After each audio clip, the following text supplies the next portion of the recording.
Libra, hi! Welcome to Mr. Queen PH at ito ang inyong weekly ganap for January 6 to 12, 2025. So if you're interested in private readings, meron tayong link sa description at sa pinned comment. Pakicheck nyo na lang information kung paano mag-book for a private reading. Ayan. And also, please subscribe to our channel to show your support. Like, share this video. And also comment na rin kayo kung kayo ay naka-resonate. And thank you sa mga hindi nagsiskip ng ads. It really helps a lot para mag-grow pa yung ating channel. Thank you. Ayan. So, kuha na tayo ng mga cards para dire-diretso na lang yung ating reading for you.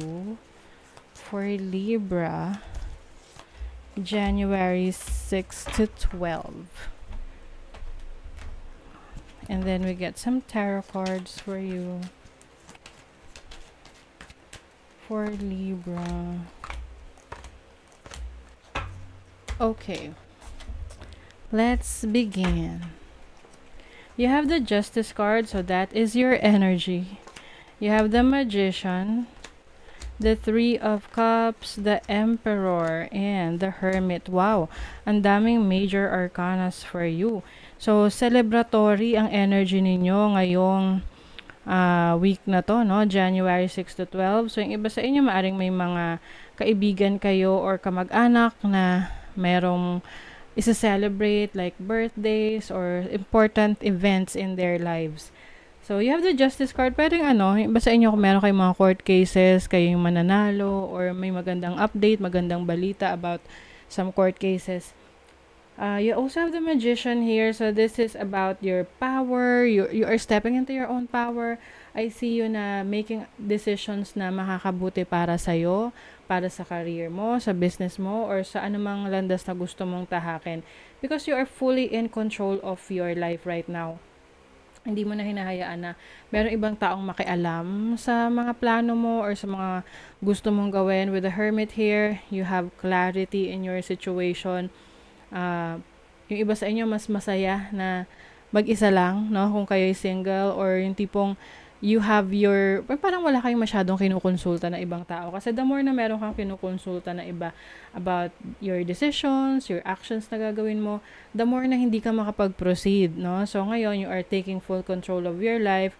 You have this very strong na discipline sa sarili mo, no? Disiplinado ka talaga. So, let's see. What else?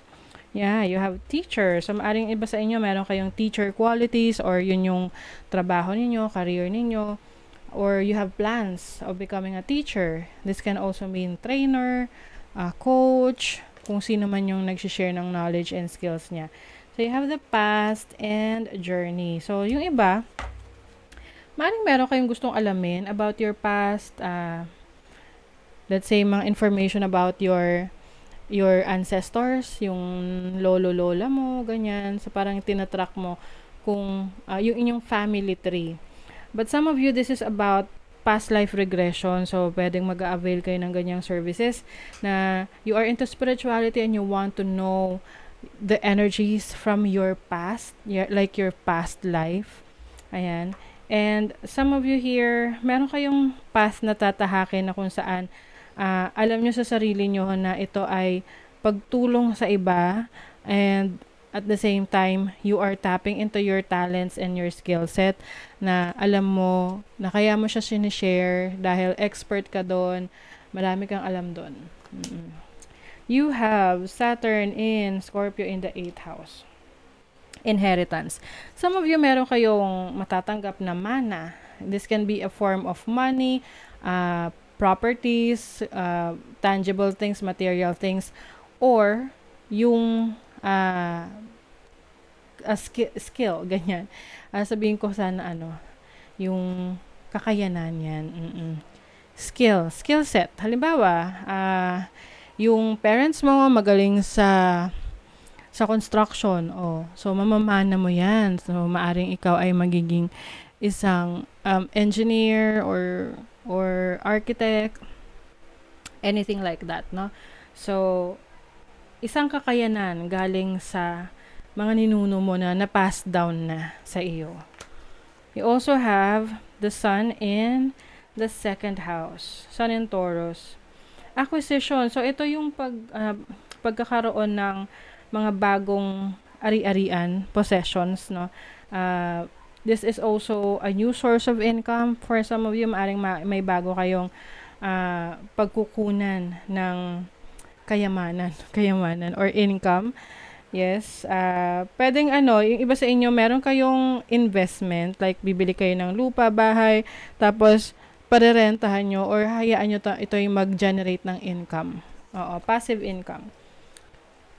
So, for your money, career, finances, the people you are always with influence your future. So, napaka-importante ng mga taong nakakasalamuha mo, madalas mong kasama kasi sila yung nagbibigay sa'yo ng influence, ng insights about how you can grow your money o paano ka magbe-behave sa iyong trabaho or career or business. And then for your love life, maaring merong person na mag-open up sa'yo about feelings niya, about gusto niyang sabihin towards you, or maaring ikaw to mag-open up sa isang tao. You're going to share your feelings. Oh, 'di ba? Baka may magko-confess ng feelings towards you, or baka ikaw yung magko-confess ng feelings. Think first before you judge. Ayan. So ito yung hindi ka agad-agad hindi ka mahuhusgahan agad-agad yung isang tao or isang sitwasyon kasi mag-o-observe ka muna, pag-iisipan mo muna, hindi ka kaagad magfo-fall into conclusions na ganito 'yan, no? Ganito kaya siya ganyan kasi ganito. Oo, so you will be open to other information or insights. So sa kaperahan, you have the Ten of Cups. Oh, this is happiness, fulfillment. Yung iba sa inyo, Libra, kahit na mag-isa ka or may kasama ka, pagdating sa pagbuo ng pangarap mo or pagtupad ng pangarap mo pagdating sa trabaho, career, business, you will be surrounded with people na talagang supportive sa'yo. So, kaya importante na pinipili mo rin yung mga taong hahayaan mong maapektuhan ka or maimpluwensyahan ka sa decisions mo. So, sa relationship, you have the Three of Wands. Ooh, meron ditong growth ng relationship. So, maaring you are getting to know someone.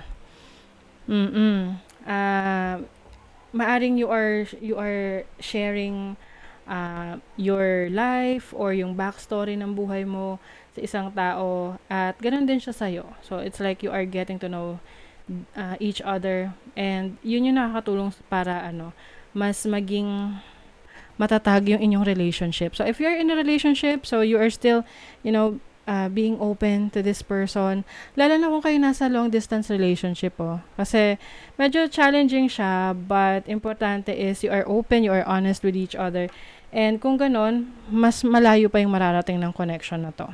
Okay? So that is your reading, Libra. Thank you so much. See you again.